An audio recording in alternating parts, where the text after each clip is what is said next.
Hello, Scott Montgomery here from the small town Mercer. I don't know if I'm going to use the board today or not, but I thought what I would do was I saw an article today on the Blockworks network or whatever, news agency, whatever they are.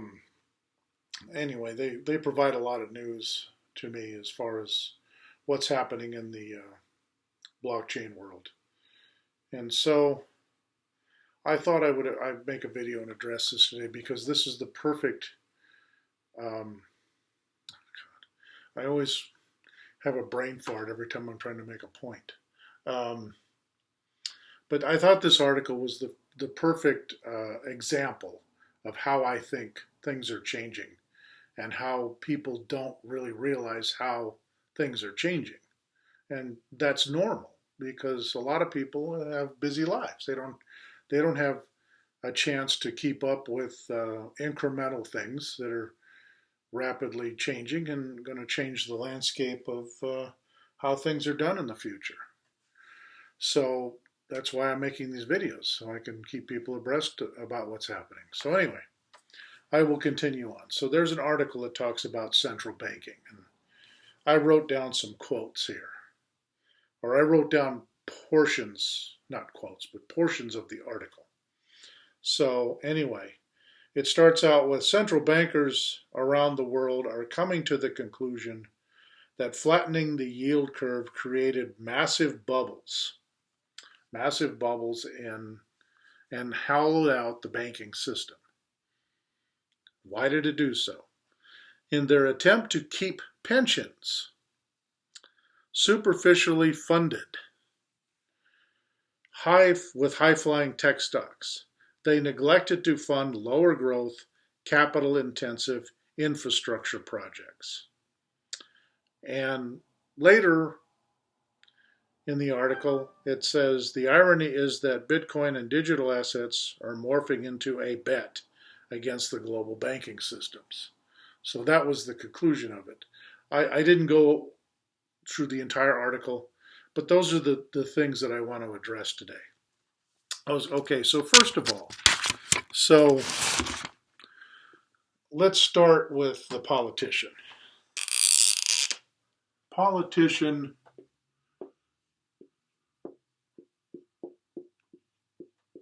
promises, and this is just the basics. Promises what? They make promises. What do they make promises? They're going to make your life better, right?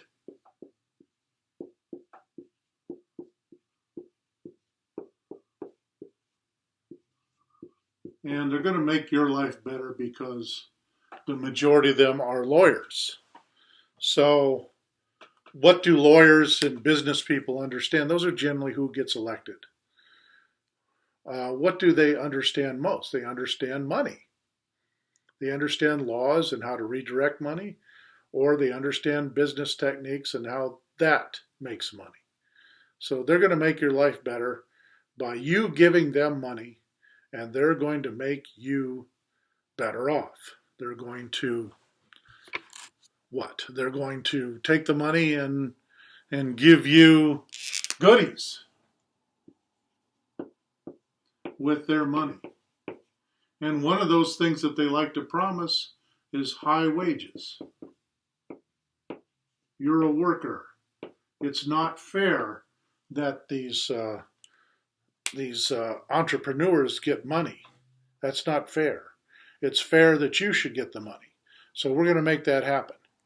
So how do we make that happen? Well, like I said, I keep bringing up this thing called the tech bubble. While technology has always been a driver of high financing, whether it be, go back to the Industrial Revolution. If you had a new idea for a machine, making that machine was going to make you money, right? That mechanical machine. Some of the things that machines do, they make other machines, right? You have a factory, you put things together, and you make a contraption, and that contraption does the kind of things that make life easier for everyone, make it faster, and make productivity increase farther. So let's say you have a machine that you take raw materials, people dig up iron and make steel out of that or other materials, and you make it into something that is usable, like a tractor to harvest crops so that we get more food, or an automobile to get you here, there, and everywhere so you can transport either yourselves or other items to where they need to go, or a ship, let's say, to sail around and bring goods to your part of the world that you can't grow yourself or manufacture yourself. Raw materials to make clothing, or structures to make housing, or things like that. So these are all machine generated. Okay, that was the big industrial revolution, and that was the way to get wealthy at the time. And then transportation became a key, making trains or making highways and that type of thing. And that got things going to where they needed to go much faster. And then we came up with the airplane. All right, so that was a huge technological innovation. All right. Now it's technology, and I remember as a young kid, one of the things we used to do, we'd put up the stock market, and this was probably around 1969, 70, 71. And one of the things we used to notice that when you look in the stock market, there was always one stock that was worth a lot more money per share than all the other stocks. And that was IBM. Okay. And that was basically your tech industry. You had IBM and you had Sperry, who invented the first computer, the UNIVAC. And they became, what did Sperry become? I forget, Burroughs, I think. And now they're, I forget what they're called now. But anyway, always the second most valuable stock was always DuPont. And that was a chemical and more of a scientific development type of company, and they still are. So you see, that showed us that when you get to the 1990s, and now of course I grew up in the San Francisco Bay Area in San Jose, which is Silicon Valley, and you started to see all these companies show up. Compaq, Hewlett Packard was the first one, I think, the first big one. And, then it went from there, right? Oracle and Google and eventually Apple and so forth. And so Microsoft was down there before they moved to Seattle. So forth and so on. So anyway, so you see this technology come about. All right. That transforms everything. That's going to be high yield. And it always has been. So governments now, they make these promises of these wages and we're going to take care of you for life, yada, yada, yada. Well, are you going to print that money? Well, you can't as a state. Right? Only the federal government can do that. And so by and large, when you get to this point, it's like a lot of states want to have pensions for their police and their teachers and all their other workers, and then they want to promise that also. They would love to promise that to the private sector. And the private sector would like to deliver on those kind of promises as well. The labor unions also have these pensions, right? And so in order to do that, in order to keep up with inflation, you have to keep investing, investing, investing. Back in the day, one sure way to make money was to invest in bonds, municipal bonds. My grandfather made 3, 4, 5% a year on municipal bonds because they were building schools, building roads, building all sorts of, improving the downtown area, development, that type of thing. Occasionally you would build a stadium and that would generate income, those type of things.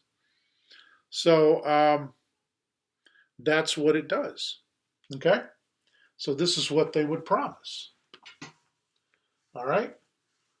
Um, Fast forward to today. Now we're in trouble. Why are we in trouble?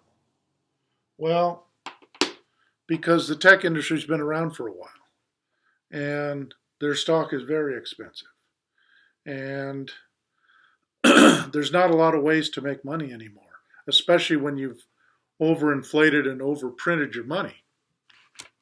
And so now we've gotten to the point where almost nothing is profitable. And the stock market is about the only avenue left, and that's why it keeps having record highs, because there's nowhere else to go. Well, all of a sudden now there is somewhere else to go. And that somewhere is what? It's cryptocurrency, right? It's crypto. Right? Yay, crypto. And crypto's doing well. And you see that most people who talk about crypto look at it as an asset. Well, if you don't want inflation to overtake you, you'd better get Bitcoin. Or these things are going like crazy. They're good technologies. They're the wave of the future. And I will make another video in the future to show you that, some of these projects, as best as I can explain them. I don't want to make videos and get up here and tell you about certain cryptocurrencies and sound like I'm talking Swahili and Russian at the same time, using a lot of jargon and lingo that a lot of people probably won't understand. So I'm only going to make videos on a couple of these projects, and I'm going to give you a basic, simplified overview of what they're doing. In other words, they're addressing a problem. An example of that would be Ethereum addresses the problem of Bitcoin. Bitcoin is very slow. It goes block by block by block, and it has to be verified. It has to be mined in order to get the transaction all the way through.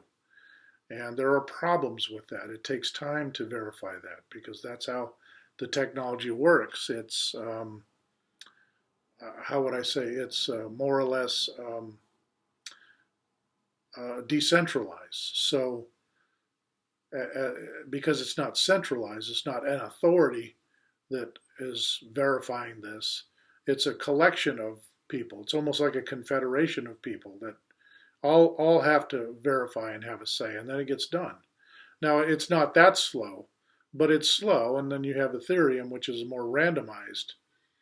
But the problem with Ethereum is that it takes a lot of eyes and a lot of processes to process, so it gets expensive. And they refer to that as gasoline fees. You want to go from one place to another, you need gasoline. And so they're fairly high. So you see things like the Cardanos and the Polkadots, which are able to randomly pick people so that the process is faster. I think Hedera Hashgraph works that way too, I think. But so those are examples of what I'm talking. So these are much more advanced, they're much quicker, and I think they can work on different platforms. So you don't necessarily need to have their token to work on their platform. They're making it so that you can use any token. And when that breakthrough comes through, you're going to see only a few coins being used. And whichever ones technology-wise work the best are going to be the survivors. That's what I think. I think Bitcoin, because it's been around so long and so many people are investing in it, I think by default it turns into gold. And what do I mean by that? What do I mean by it turning into gold? Well, gold you don't spend, right? Nobody spends gold, but everybody buys it because it's a hedge against inflation. And so essentially, if you're going to use gold in the real world to hedge against inflation in case the system collapses so that you have some money to spend, and maybe somehow you can fractionalize your gold and spend it somehow to get goods without just getting rid of your gold. Cryptocurrencies are around to do that, and I think that's why I think, because this is going to happen, that Bitcoin is going to be the internet gold, I think you're going to have to develop a money that's valued off of Bitcoin, and let's just call it altcoin for now. So you have a Bitcoin, and it's worth about as much as gold is to the dollar. So you have gold to the dollar. You spend the dollar, you hold the gold. You use the dollars to buy the gold, and let's say you have a lot of gold, you can borrow against that and not give up your gold as long as you pay it back somehow or have the value of your loan. In other words, if you bought gold and it was $50 an ounce and now it's worth, let's say, $1,500 an ounce, you're probably not going to need to pay back your loan because you borrowed against yourself. And so it's worth $1,500. So even if you did have to give up a portion of your gold to pay it off, let's say, let's say you had 50 coins that were worth $50 each. If you give up a couple of coins, you now have 48. But if they're worth $1,500 a piece, then you made a lot of money. So it doesn't matter if you give up a couple coins. Or you could just pay it off through other means, through the dollar, let's say. Well, Bitcoin, I think you're going to have to come up with altcoin, whatever that altcoin may be. And that's going to be your spending money. All right? This is the money you're going to spend. Okay?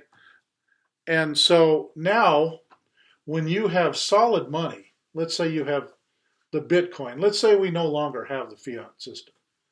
Okay? And I'll address that in a second. You no longer have the fiat system. It's gone. And that's, in my opinion, that's going to be a benefit. Right? Because then you can get rid of the politician. Politician is there to do what? You know, when we go back to our Constitution, do you see anything there with the politician? You will have a representative, and that representative will go to Washington and figure out ways to support you. Is that in the Constitution? Because I don't see that. I see that the Constitution is there to put representatives in place to make sure that everybody has the same playing field.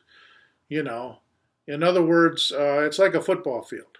So the Constitution is there to put representatives. Those representatives are the referees.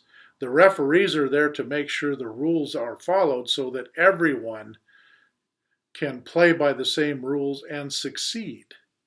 And so when one team beats the other team, it's, well, that's because of politics and racism. That's why that team beat the other team.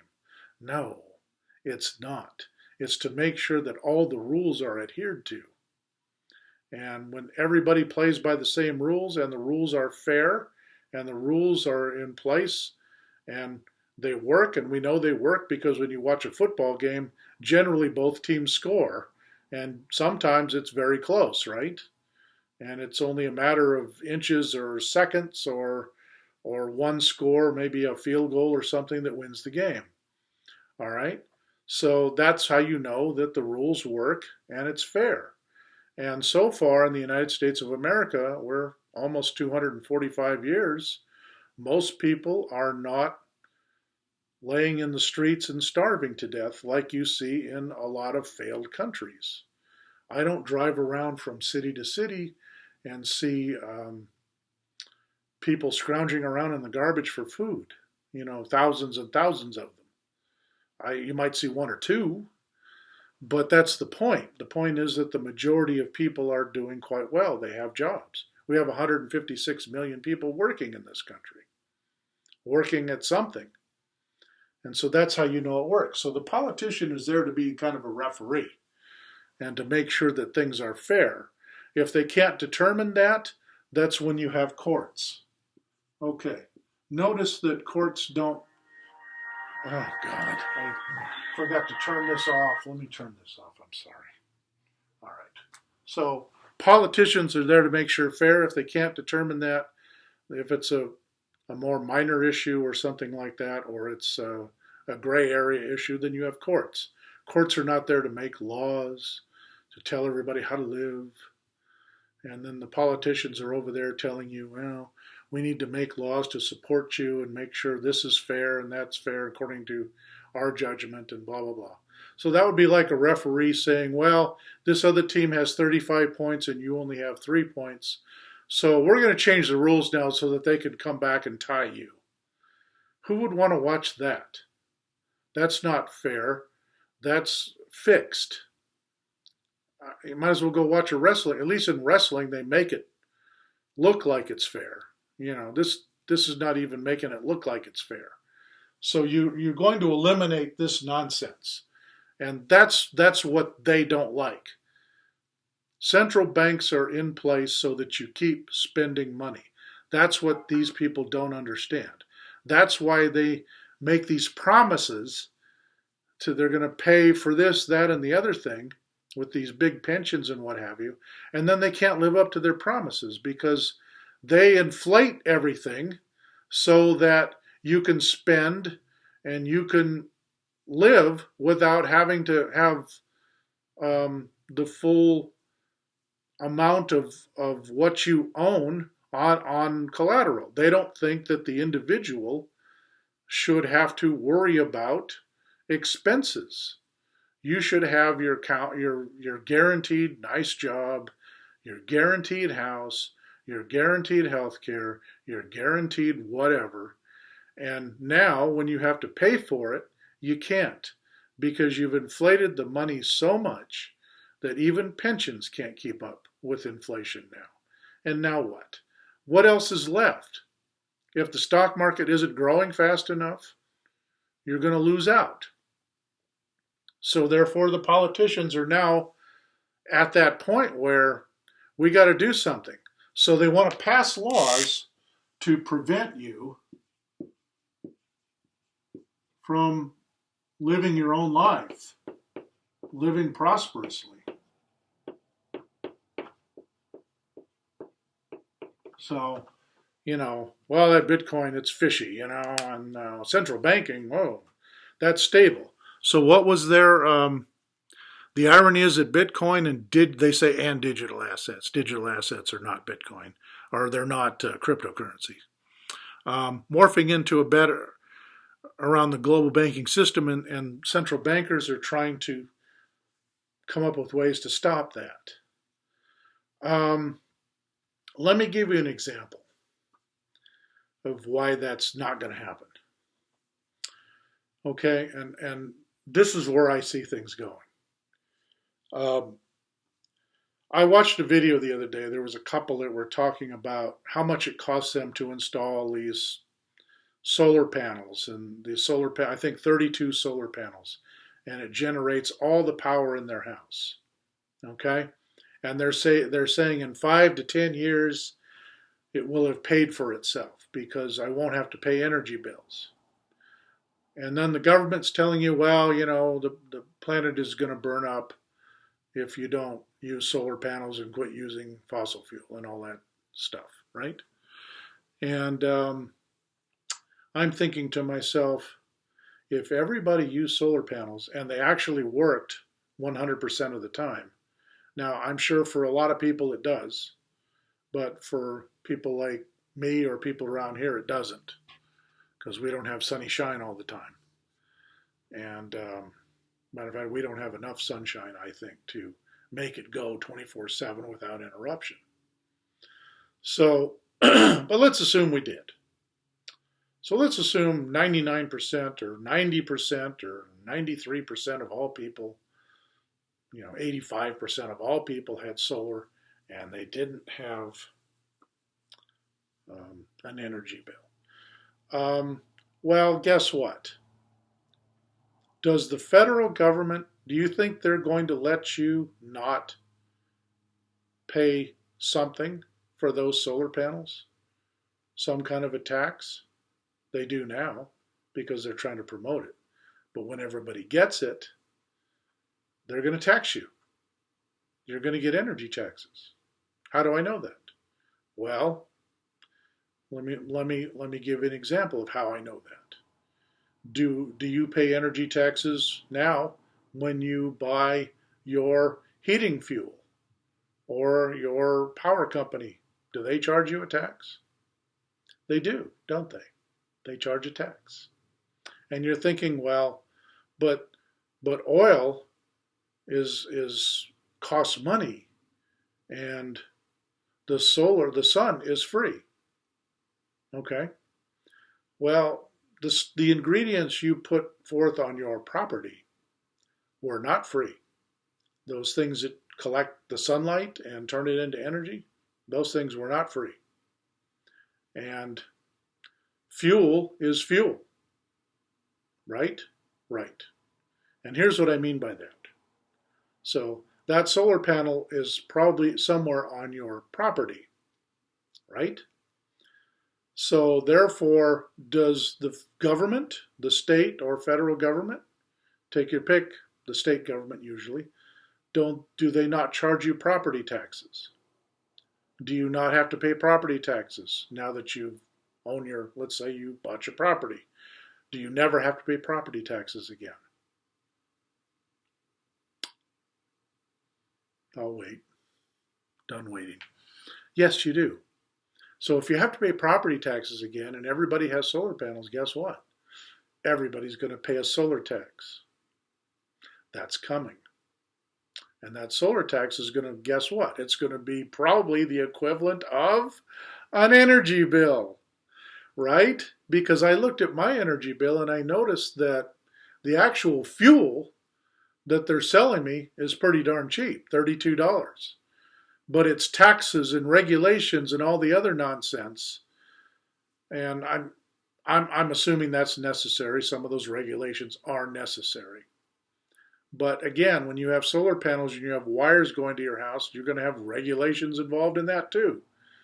So, they're going to have to test that and verify that and blah, blah, blah. Make sure you did it right. Make sure you're not going to injure yourself. And those solar panels, guess what? They don't live forever either. You got to replace them at some point. So if they can do that, they can also do this. And that is tax your solar as a property tax or as an energy tax or whatever they want to do, because they've conditioned the American people to think that when they tax you, they're benefiting you and helping you. And most of the time, they're not. And this is an example, primary example. People are not going into cryptocurrency because they want to help out the federal government make money. They're going into cryptocurrency because these geniuses with their promises can't keep them. All promises eventually are lies. We're going to pay for this and pay for that, and all the rich people are going to pay for it, and then all the rich people pay and pay and pay, and then they get nothing for it, and then they go to some other country where they don't have to, or someplace else, or they just retire and take their money and go somewhere else, okay, and lay everybody off. And what happens to the politician now? Well, now the money isn't worth anything. Now we're going to have to find something and go back to a process where we're not being greatly rewarded, right? So this thing, we're going to have big returns, and big money. We're going to be rich and millionaires. That has to stop. You have to start doing things that make sense. You have to start working for a living. You have to start collecting money that's worth something and stop trying to be a millionaire. Go to work. Put your money away. Stop trying to be a millionaire. Have decent, sound money so that when you retire 30, 40 years from now, you have a comfortable lifestyle. Enjoy yourself. Do what you want. And do what you want while you're working. Be smart about it. Maybe you can retire early and have more fun. And stop being a stupid child and wanting everything now. And then not having anything at the end of the road except debt. And then the rest of the country's in debt. And then pretty soon we don't have anything. We turn into Venezuela, where we're fighting for food. You like those riots that we had all summer last year in 2020? Weren't those fun? Well, how would you like that to be an everyday occurrence? Just to get food and clothing and shooting at each other. and stealing guns or stealing bullets from the government or whatever. That type of thing. Having the underground walking around here kidnapping and killing people. Wouldn't that be a fun place to live? No, it wouldn't. So let's take a lesson from this.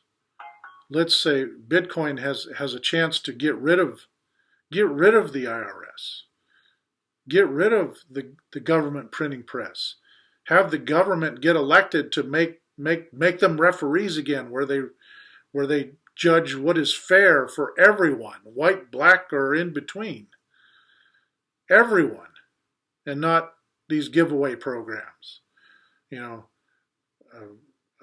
Business owners are evil, landlords are evil. This is 1832, and if you don't pay your $4 that you owe me, you're going to jail, and we're going to torture you in the prison until you pay. Well, that doesn't work either, does it? You can't earn any money while you're being chained to a wall, being beaten to death. That doesn't generate money. Money doesn't fall out of your rear end or something. Okay, that doesn't work. That's not the world we live in. That's fictional literature. All right, have you earn the money, then you give a portion of it to the government. They pay you back because it's a loan. All right, I've already done a video on that. That's how it should work. This is what these people have to realize. It's not just some money hedge. It's not a hedge fund. Bitcoin is a new political system. That's what it will be. And I don't think enough people realize that. And I think I've gone a bit long here. So I'm sorry about that. And I have to get to my conference. So this has been Scott Montgomery of the Small Town Mercer. So thank you for watching, and have a blessed day.